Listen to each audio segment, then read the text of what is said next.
Morning જય માતાજી મિત્રો। તો સવારના 7:30 વાગે અને મેં વ્લોગ સ્ટાર્ટ કર્યો હતો। વ્લોગમાં બને રહેજો, આગળના કટ તમને બતાવીશું। તો અમે જઈએ છીએ ખેતરમાં, જોઈ લો થઈ જઈએ ખેતરમાં ભેંસો ચારવા માટે સ્પેશિયલ। તો ફાઇનલી કાંઈ જો ભેંસો પાણી પીવા આવી ગઈ અને બિલબાદ નીકળવાની હવે।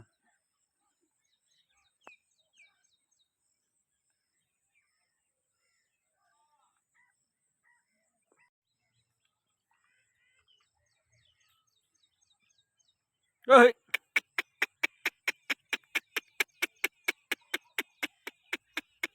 જુઓ ગાય જતા રમ ભેંસો મસ્તી કરી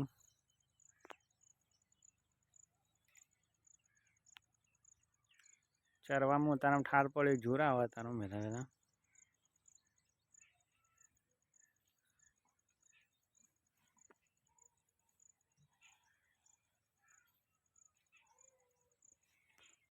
તો ભેંસો આટલા ચરતી ચરતી આવી